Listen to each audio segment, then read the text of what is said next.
कल हमने पोएम पढ़ी थी डस्ट ऑफ स्नो।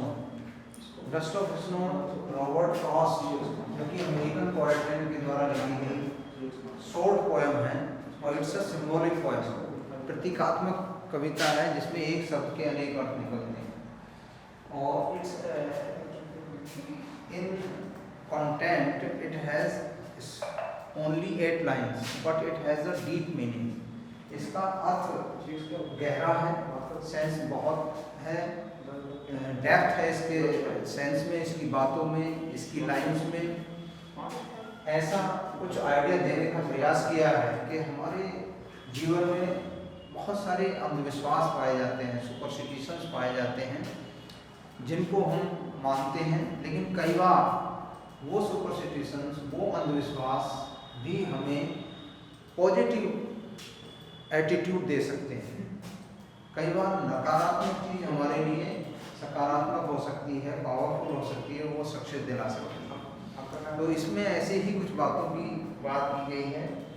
सपोज कुछ अंधविश्वास है जैसे हमारे समाज में पाए जाते हैं। A lot of superstitions are found in our society such as बिल्ली का रास्ता काटना, या जो है किसी के छींक देने से हम रुक जाते हैं कि नहीं, अगर किसी ने छींक दिया हम जाएंगे तो ये काम हमारा नहीं हो पाएगा। बिल्ली ने रास्ता काट दिया तो कुछ अशुभ हो सकता है। या कोई पक्षी है, विशेषकर यहाँ जो बात की जाएगी इसमें एक क्रो है, क्रो, ब्लैक क्रो, एक ब्लैक क्रो की बात की गई है इसमें।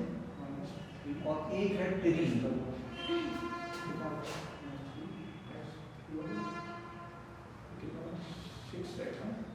ब्लैक क्रो और hemlock tree, hemlock tree.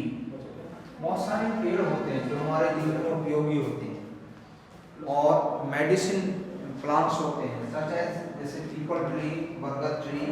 We worship them, हम उनकी पूजा करते हैं। We worship the peepal tree and the banyan tree, but a lot of trees which are not known good for us। कुछ ऐसे, उन्हीं में से एक पेड़ है हेमलॉक ट्री। ऐसे कुछ पेड़ ऐसे होते हैं जो पॉइजनस होते हैं, तो इसको पॉइजनस कहा गया है। हेमलॉक ट्री को एक पॉइजनस माना गया है और both are known for negative attitude.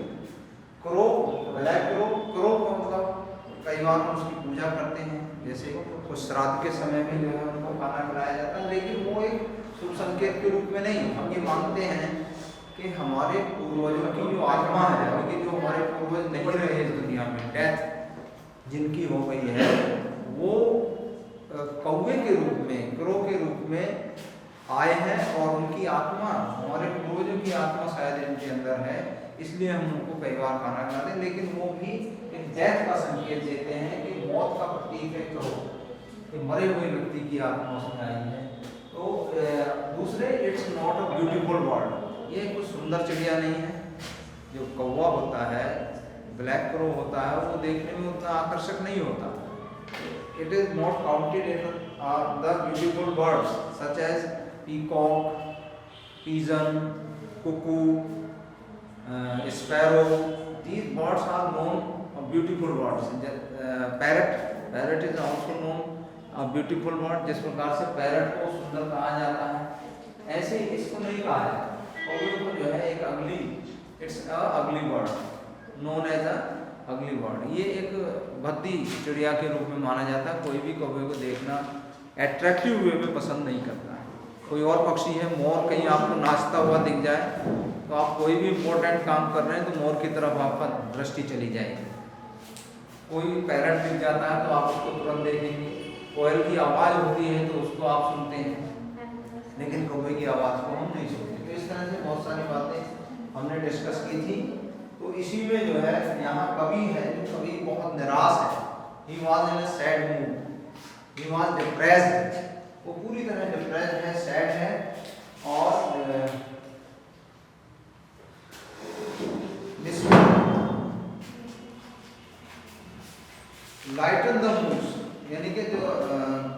वो इतना नाराज है कि negative position, he is very sad because he was angry, क्योंकि वो नाराज है। ऐसा लगता है जैसे घर से जो है लड़का के आया हो, झगड़ा हो गया हो, तो उसके मन में द्वंद्व चल रहा है कि bad feelings are coming in his mind, उसके दिमाग में बुरी बातें आ रही हैं, दिमाग कुछ गड़बड़ सा है, ऐसा लगता है कि आज का दिन तो मेरा बर्बाद ही हो गया। जैसे कई बार आप घर से निकलते हैं, कुछ ऐसी अनहोनी हो जाती है, या किसी ने डांट दिया या किसी ने कुछ कर दिया।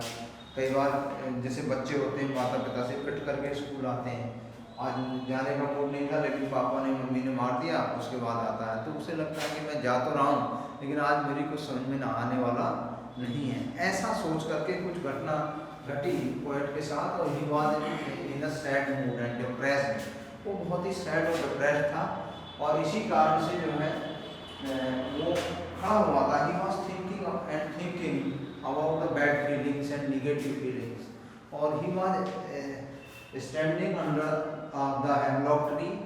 Just then a bird, crow, came on flying in the sky and sit on the hemlock tree. It shoots the flakes and the small particles of snow. जैसे बर्फ होती है ना, बर्फ आपने ज़्यादातर कैसी देखी होगी, जमी हुई देखी है। मोस्टली जो है आपने देखा आइसक्रीम आप खाते हैं या फ्रिज में जमी हुई है, लेकिन आपने वो बर्फ़ नहीं देखी जो आसमान से गिरती है पहाड़ों पर, विशेषकर जो हमारे देश की अगर हम बात करें तो पहाड़ों पर ये देखने को मिल सकता है। तो जो बर्फ़ गिरती है तो उसमें कोई भारीपन नहीं होता, मतलब जस्ट लाइक अ कॉटन, जैसे कॉटन होती है रुई टाइप की, आप बाहर खड़े हो जाएंगे तो it's a very beautiful scene. इसीलिए लोग जाड़ों में जो है पहाड़ों पर जाते हैं तो बर्फ़ देखने के लिए। जमी हुई बर्फ़ भी अच्छी लगती है, और गिरने का सौभाग्य अगर आपको मिल जाए तो फिर तो उससे बढ़िया कुछ है ही नहीं। ऐसा लगता है it's a very beautiful moment when the snow is falling और you are under the falling snow. आपको ऐसा सौभाग्य मिले कि आप खड़े हुए हैं और आसमान से बर्फ गिर रही है। At that time the temperature is pleasant, उस समय टेम्परेचर भी अच्छा होता है, ज़्यादा ठंडा नहीं होता है। जो बर्फ गिरती है वो तो पहले ही एक ऐसा टेम्परेचर बन जाता है बहुत ठंडा, 1-2 दिन पहले से बारिश होना शुरू हो जाएगी या जो है बादल छाएंगे, और फिर अचानक से इतना टेम्परेचर डाउन हो जाएगा, बहुत सर्दी हो जाएगी। लेकिन जब बर्फ़ गिरना शुरू होगी तो टेम्परेचर थोड़ा सा वार्म हो जाता है, थोड़ा सा गर्म हो जाता है, तो आपको बहुत जो है बुरा नहीं लगता। तो उस बर्फ़ का अगर आपने एंजॉय किया है तो आपकी बॉडी पे वो आपको फील तो होगी, लेकिन कोई चोट नहीं करेगी, आवाज़ नहीं करेगी। जब बर्फ़ वो गिर भी जाती है उसके बाद भी वो ठोस नहीं होती, तब भी आप उसको पकड़ोगे तो वो ऐसे के ऐसे ही आ जाएंगे आपके हाथ में। कई बार लोग बॉल बना करके एक दूसरे के ऊपर फेंकते हैं तो वो बिखर सी जाती है, उससे चोट नहीं लगती है। तो ऐसे ही लिटिल पार्टिकल्स होते हैं, तो इतने छोटे पार्टिकल्स होते हैं कि छोटी छोटी जो पत्तियां होती हैं पेड़ों की, उनके ऊपर भी वो बर्फ जम जाती है। और जब वो कौवा आकर के उस डाली पर बैठता है तो डाली से वो बर्फ के पार्टिकल्स गिरते हैं on the shoulders of the poet, कवि के कंधों पर गिरते हैं, और कंधों पर जब गिरते हैं तो वो बड़ा अच्छा फील करता है। Oh he change the mood of the poet, he feels happy, he feels cheerful, and the rest part of the day became enjoyful. उसका जो शेष दिन का भाग था वो भी आनंददायक बन जाता है। अब उसका मूड ही चेंज हो गया। जब आपका मूड प्रसन्न हो गया, खुश हो गए, तो खुश होने के बाद तो फिर सारी चीज़ें अच्छी लगेंगी। कोई भी आप काम करोगे उसमें मन लगेगा, किसी भी चीज़ को करोगे तो मन लगेगा। और जबकि पूरा दिन उसको ऐसा लग रहा था कि आज पूरा दिन बर्बाद होगा, तो वो इस पछतावे में था कि आज मेरा मूड खराब है, और वो रिपेंटेंस कर रहा था, प्रायश्चित कर रहा था, रिग्रेट था कि आज मेरा मूड पूरी तरह खराब है, मेरा दिन खराब जाएगा। लेकिन इस little incident when the crow came on the tree, जब वो पेड़ पर आकर के कौवा बैठता, जैसे ही वो डाली में बैठा तो उसके टुकड़े जो है छोटे छोटे पार्टिकल्स उसकी बॉडी पे गिरते हैं, और वो फील करता, गुड फील करता, फील गुड फैक्टर। कई बार आपको मन में लगता है कि यार आज अच्छा सा लग रहा है, वही होता है feel good factor, good feelings. When comes the good feelings in your mind, अचानक जैसे मान लीजिए गुड फीलिंग्स कब आती हैं, जैसे मान लो आप उदास बैठे हैं, निराश बैठे हैं, तभी अचानक से आपको ऐसा सुनने को मिलता है कि रिजल्ट आया। सपोज को रिजल्ट को लेकर के आदमी जो है परेशान रहता सबसे ज़्यादा कि पता नहीं कैसे नंबर आएंगे, क्या आएंगे, ये है वो। आप एक्सपेक्ट कर रहे थे कि मेरे 85% मार्क्स आ जाएंगे, अचानक कोई आप आगे भी रिजल्ट आइए देखो आपका जो है मैंने देखा है आपके, आपने देखा ही नहीं, किसी और ने आकर के आपको बताया, फ़ोन करके बताया कि भाई आपके 92% मार्क्स आए हैं, यू आर कॉन्ग्रेचुलेटेड, तो आपको खुश हो जाओगे उस समय। तो सारा जितना भी डिप्रेशन था, जितनी भी बुरी फीलिंग्स आ रही थी, पता नहीं कहीं 70% तो नहीं रह जाएंगे, कहीं 72 तो नहीं रह जाएंगे, इतना द्वंद चल रहा था, वो सारा एकदम जरा सी देर में वॉश आउट हो जाएगा, वो एकदम से वॉश आउट हो जाएगा। अब जैसे मान लीजिए आज मौसम हुआ, अब ये मौसम बंदा अभी एक तरह से अच्छी सी बारिश हो जाए तो ये मौसम बिल्कुल जो ख़राब मौसम है एकदम से थोड़ी सी देर में ही धुल जाएगा।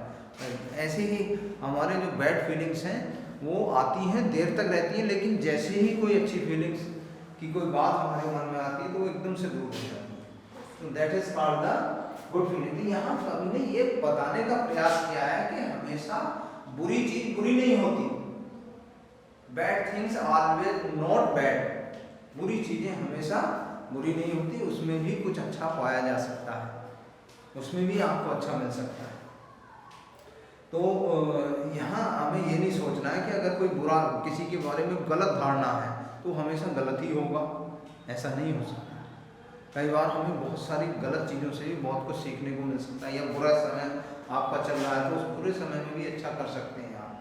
बहुत सारे बच्चे ऐसे थे, जैसे कोरोना काल था तो उन्होंने तैयारी की, अपनी घर में बैठा रहना था तो अपने पढ़ते रहे, और जब कोई प्रतियोगी परीक्षा आई उसके बाद जब प्रतियोगिता हुई, क्योंकि एकदम से परीक्षाएं भी नहीं हो रही थी, सब कुछ बंद हो गया था एक साल तक, तो एक साल तक कोई बच्चा जिसकी परीक्षा होने वाली थी जुलाई में, वो कहाँ चली गई, अगली जुलाई में पहुँच गई, तो एक साल और एक्स्ट्रा मिल गया उसको तैयारी का, और घर में भी कोई काम नहीं, बाहर नहीं जाना कहीं जाना, वो लगातार बच्चे तैयारी करते रहे, पढ़ते रहे, कुछ लोग वीडियो बनाते रहे, कोई कुछ करता रहा, तो पता चला जैसे ही उनका एग्जाम हुआ फट से वो पास हो गए उस एग्जाम में, और उनका कैरियर बन गया, नौकरी लग गई। कुछ लोगों ने यूट्यूब बना करके डालते रहे तो उनकी व्यूवर्स बहुत मिल गए, उससे भी इनकम होने लगी।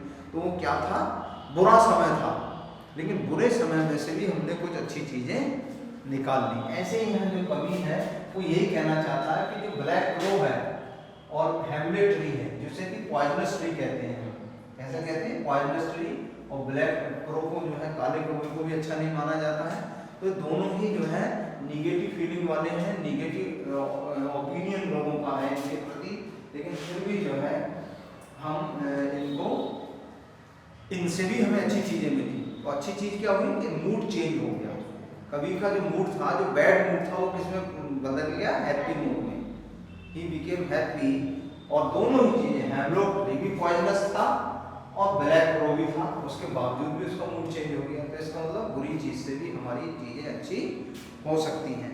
तो यहाँ यही है कि small things can change your moods, कभी कभी बहुत छोटी सी चीज़ें आपका मूड बदल देती है और बहुत छोटी सी चीज़ आपको बर्बाद कर देती है। सावधानी हटी दुर्घटना हटी।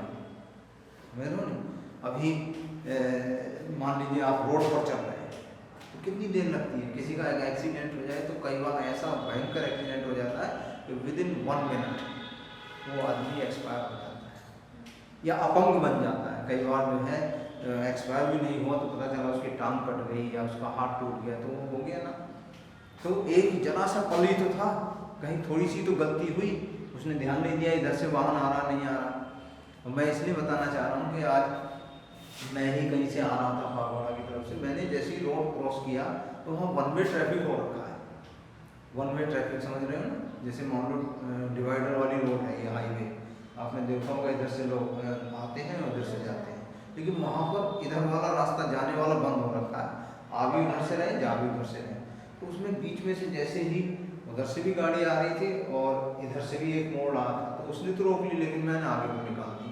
तो उसमें बाइक के पीछे जो कार थी वो कार शायद कम ही दूरी रह गई होगी, जिससे मैं मुड़ा तो वो इतनी दूरी में, तो उसने थोड़ा आगे चलकर रोका कि अंकल जी थोड़ा संभल के चला करो, इतने तेज चलने की जरूरत, वो मतलब जल्दबाजी करने की जरूरत नहीं है, कुछ भी हो सकता था अभी। तो मुझे नहीं पता, लेकिन उसको लगा, पीछे वाले कार वाले को शायद उसे लगा होगा मैं यहाँ ही हूँ और तभी उसकी गाड़ी निकली है। उसने थोड़ा सा आगे जाकर के उसने भी रोका, मैंने भी रोका, तो उसने इशारा किया, तो बोले सर जी ऐसा नहीं करना है, ठीक है, हालांकि मैंने भी अपना तर्क दिया, फिर तो एक दूसरे के तर्क देते रहते हैं कि जब तुम्हें पता कि मैं मोड़ रहा हूँ तो आपको भी स्लो कर लेना चाहिए। लेकिन कई बार क्या है कि जो बड़ी गाड़ी वाला होता है ना, जैसे कई बार हम मोड़ते हैं तो हम मोड़ने वाले को नहीं ध्यान देना, वो सामने वाला तो तेज स्पीड से आ ही रहा है ना, तो आपको ही रुकना है। तो ऐसे पल आते हैं, कई बार कुछ गड़बड़ हो जाता तो शायद आपके पास ना खड़ा हुआ होता, मैं नहीं समझ रहे। तो ऐसी घटनाएं, कई बार छोटी सी घटना हमारे जीवन को बदल देती है। तो यहाँ जो है ना, कवि का मूड चेंज हो गया, इसलिए उसने कहा कि जो गलत चीज़ है, जो जिनके प्रति हम भ्रांति लिए बैठे थे कि इससे कुछ नहीं होता, ये तो बेकार की चीज़ है और उससे हमें फायदा हो जाता है। जैसे मान लीजिए ट्री की बात करें तो जैसे नीम ट्री है, कुछ लोग जो है इसकी नीम की पत्तियाँ चबाते हैं या उसके पानी, उसके पत्तों को उबाल करके नहाते हैं। तो वो पत्तियाँ चबाना अच्छा लगता है? नहीं लगता ना, लेकिन उससे हमें फायदा होता है, लाभ होता है। जबकि फीलिंग क्या है? निगेटिव है। पीपल जैसी फीलिंग नहीं है, आम जैसी फीलिंग नहीं है, आड़ू के पेड़ जैसी फीलिंग नहीं है ना, किसके अंदर? नीम में, लेकिन फिर भी हमें फायदा पहुँचाता है। तो निगेटिव चीज़ों में भी पॉजिटिव थिंकिंग हो सकती है। तो हमें we do not accept that always bad things are bad. हमें ये नहीं सोचना है कि बुरी चीज़ें हमेशा बुरी हो सकती हैं। चोर के अंदर भी कोई ना कोई अच्छाई हो सकती है, समझ रहे हो? कोई बहुत आदमी बुरा है, उसमें भी कोई ना कोई अच्छाई। आप उसकी बुराई को मत देखो ना, उसकी अच्छाई को देखो। एक छोटी सी मैं बात बताता हूँ, फिर हम इस सेंट्रल आइडिया डायरेक्ट लिखेंगे। तो वो ये है कि जैसे मान लीजिए आपने महाभारत देखा है ना, महाभारत में 2 पात्र थे, उसमें कौरव थे और पांडव थे। तो पांडवों में भी जो सबसे बड़े भाई थे युधिष्ठिर, उन्हें धर्मराज युधिष्ठिर कहा जाता था। धर्मराज का मतलब वो कभी झूठ नहीं बोलते थे, हमेशा सत्य बोलते थे और बहुत ही अच्छे थे। मतलब एक आदर्श, जैसे आइडियल मैन थे, बहुत अच्छे, मतलब सब लोग उन पर विश्वास करते थे कि कोई भी अगर बात पूछनी है कि युधिष्ठिर से पूछो, ये बिल्कुल बात सही बताएगा, ये झूठ नहीं बोलेगा, हेरा फेरी नहीं करेगा। और वहीं जो है युधिष्ठिर था, दुर्योधन, कौरवों में दुर्योधन था, वो मक्कार था, पूरा छल फरेबी झूठ और सब कुछ, सारी बुराइयां उसके अंदर थी। तो श्री कृष्ण जो भगवान थे उसमें, उन्होंने उनसे दोनों से कहा कि किसी अच्छे आदमी को ढूंढ के लाओ। किससे कहा? युधिष्ठिर से। युधिष्ठिर से कहा कि तुम बुरे को ढूंढ के लाओ, और दुर्योधन से कहा कि तुम किसी अच्छे आदमी को ढूंढ के लाओ। समझ गए? तो युधिष्ठिर चल दिए, पूरे दिन का समय दे दिया उनको कि पूरा दिन का टाइम है, आप कोई एक अच्छा आदमी ढूंढ करके लाना। किससे कहा? दुर्योधन से, कि आपको तो अच्छा लाना है, और युधिष्ठिर से कहा कि आपको कोई बुरा आदमी ढूंढ करके लाना। तो युधिष्ठिर दिन भर भटकते रहे, लेकिन उन्हें कोई बुरा आदमी दिखाई नहीं दिया, और दुर्योधन भी दिन भर भटकता रहा, उसे कोई अच्छा आदमी दिखाई नहीं दिया, दोनों खाली हाथ वापस आए। तो उन्होंने कहा कि भाई कहाँ है वो आदमी जो आपसे अच्छा है या आपसे बुरा है? तो दुर्योधन ने कहा कि सर मैं तो पूरे दिन भटकता रहा, लेकिन मुझे कोई भी अच्छा आदमी, मुझसे अच्छा आदमी नजर नहीं आया। इसका मतलब उसका एटीट्यूड ही अलग था, उसकी थिंकिंग ही अलग थी। He has always bad thinking. तो बुरे को ढूंढन मैं चला, बुरा ना मिले आपको। समझ रहे हो? अब ये किसने कहा? युधिष्ठिर ने कहा। युधिष्ठिर से कहा कि तुम बुरा ढूंढ के लाते हो। उसने कहा कि सर मुझे तो मेरी तरह सब अच्छे ही दिखाई दिए, मुझे कोई बुरा ही नहीं लगा। तब युधिष्ठिर ने ये वर्ड कहे थे, बुरे को ढूंढन मैं चला, बुरा ना मिलिया कोई, और जब आपने उनको देखा तो मुझसे बुरा ना कोई। तो मुझे लगा यार मेरे अंदर ही बुराइयां हैं, मुझसे बुरा तो कोई भी नहीं है, मतलब उससे तो सब अच्छे ही नजर आए क्योंकि अच्छी सोच थी। तो ऐसे ही कई बार जो है हमारी सोच के ऊपर डिपेंड करता है, लेकिन उस सोच को भी बदल देती है कई बार, उस बुरी सोच को भी अच्छी में बदल देती है। कि यहाँ यही हुआ है। पोएम जरा सी है, 4 लाइनों की, 8 लाइनों की है, लेकिन इसमें डेप्थ है, अगर हम देखें तो बहुत कुछ सीखने को मिलता है इस पोएम से।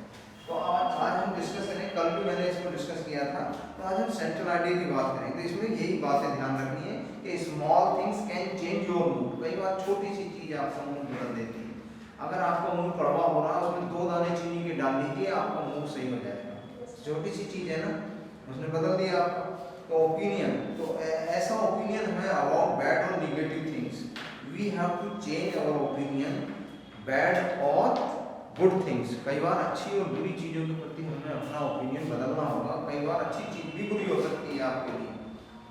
समझ रहे हो? मिठाई है, कितनी अच्छी मानी जाती है, बहुत बढ़िया है। जब भी कोई शुभ अवसर होता है, ऑस्पिशियस ओकेजन होता है, मिठाई खिलाई जाती है। लेकिन डायबिटिक पेशेंट के लिए वो पॉइजन जहर है ना, तो अच्छाई में भी बुराई है उसके लिए, उसके लिए फीकी ही चाय अच्छी है।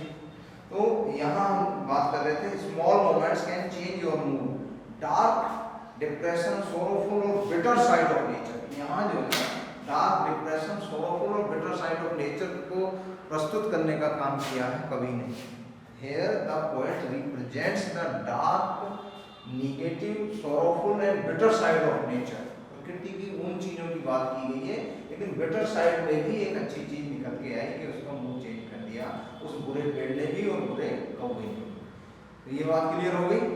और इसमें जो है जो सबसे ज्यादा इम्पोर्टेंट है एग्जाम के लिए क्या इम्पोर्टेंट है, ये तो हमारे जीवन के लिए इम्पोर्टेंट हो गई, हमने अच्छी चीज इस पॉइंट से पढ़ ली। लेकिन एग्जाम के पॉइंट ऑफ व्यू से अगर देखें तो उसमें हमें सेंट्रल आइडिया आता है इसमें, या पोएम की लाइनें आती हैं, तो लाइनें तो अक्सर हम याद कर ही लेते हैं, लेकिन सेंट्रल आइडिया बहुत जरूरी है, उसको मैं दिखा रहा हूँ। इसको आप साथ साथ लिख भी सकते हैं सेंट्रल आइडिया, आप चाहें तो मेरे साथ साथ लिख भी सकते हैं। Central idea the pome dust of snow, dust of snow, dust of snow, the poem dust of snow is composed by Robert Frost.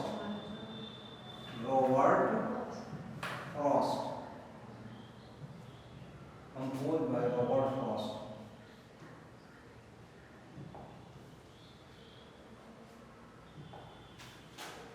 In this poem, the poet was in sad mood. In this poem, the poet was in sad mood. Sad mood में था, बहुत दुखी था, sad mood. It had been snowing, it had been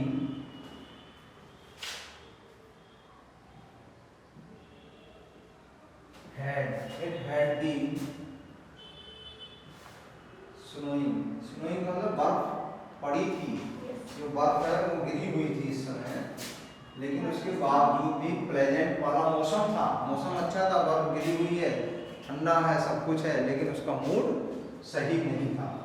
snowing, soon a crow केम, सून कभी क्या है, crow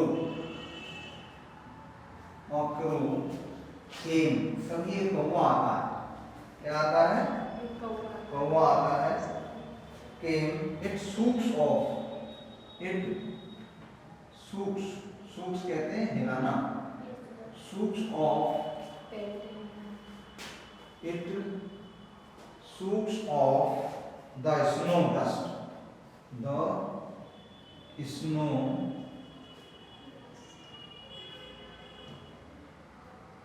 souks of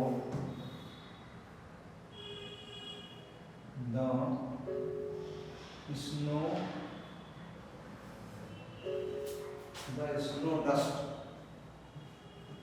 वो बर्फ की जो बूंदे हैं उनको गिराता है, स्नो डस्ट को गिराता है। From the hemlock tree on the poet, from the hemlock tree, from the hemlock tree on the poet, poet के ऊपर गिर जाती है वो बूंदें, on the poet. This incident changed the mood. This incident changed his mood. His mood. उसके mood को बदल देती है. Change his mood. It represents a moment. It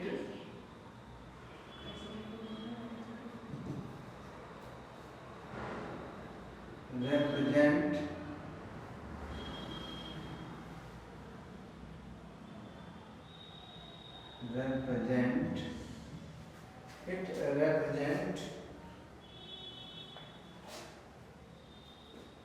a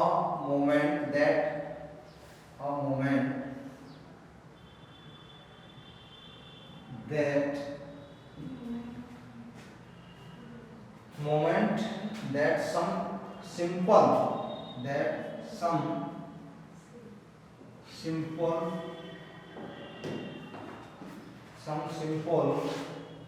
but has large significance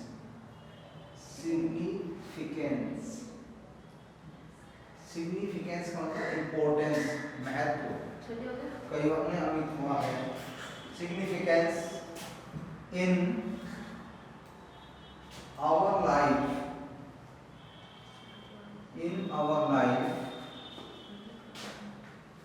we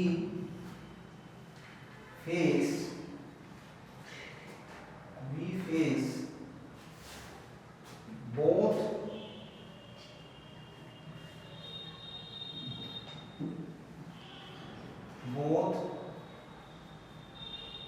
sorrow and happiness।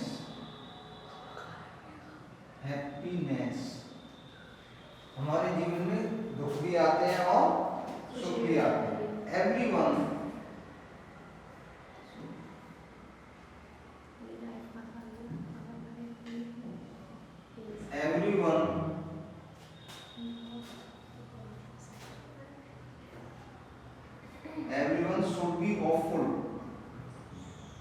should be hopeful। हमें आशान्वित रहना चाहिए for betterment.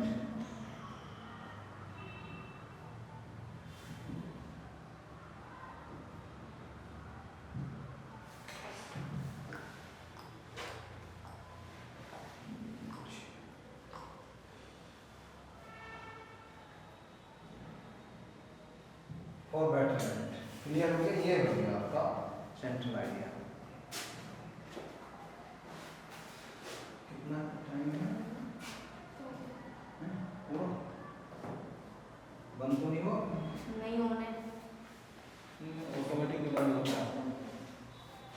तो बेटा ये सेंट्रल आइडिया है। कुछ क्वेश्चंस भी आते हैं इस पर, और कल मैंने इसकी राइम स्कीम भी बताई थी। जैसे आप किताब कभी कभी लाया करता आपके साथ में ना, तो उसमें जैसे ये है the way a crow swooped down on me, the dust of snow from a hemlock tree has given my heart a change of mood and saved some part of a day I had through it। तो यहाँ जो अंतिम word होते हैं ना किसी भी poem के, तो उसका हमें लय देखनी होती है कि फर्स्ट जो लाइन है उसके अंत में क्या क्या लेटर आया है, डब्ल्यू आया है ना, और सेकंड लाइन में ई आया, तो थर्ड में फिर डब्ल्यू आ गया। तो अगर हम फर्स्ट को ए नाम दे दें, ए राइमिंग स्कीम होती है, जैसे तुकांत होता है, इससे मतलब लय आती है। राइमिंग का मतलब लय। जैसे कोई भी गीत है, गुरु गोविंद दो खड़े काके लागू पाए, बलिहारी गुरु आपने गोविंद दियो बताए, पाए बताए, अगर ये सब लय ना आए तो वो पोएम नहीं रह जाएगी। ये ऐसे ही इंग्लिश में भी होता है, उसको हम राइमिंग वर्ड कहते हैं, राइमिंग स्कीम कहते हैं। तो ए हम लिखें, दूसरे को बी लिख दें, क्योंकि दूसरी लाइन का जो अंतिम लेटर है वो फोर्थ लाइन के अंतिम लेटर से मैच करता है, तो उसकी लय उससे मिल रही है, उसकी रिदम उससे मिल रही है। तो ये ए बी इस तरह से फर्स्ट स्ट्रेंजर का बन गया। दूसरे में जो है सी डी उसमें भी इसी तरह मैच हो रहा है। तो ए बी सी डी ये इसकी क्या बन गई, राइमिंग स्कीम। तो इस तरह से इसकी राइमिंग स्कीम बन जाती है। और दूसरी अगर हम बात करें, इसमें कुछ क्वेश्चंस भी, कई बार इसके क्वेश्चंस भी आ जाते हैं। Some questions also come in the poem का जो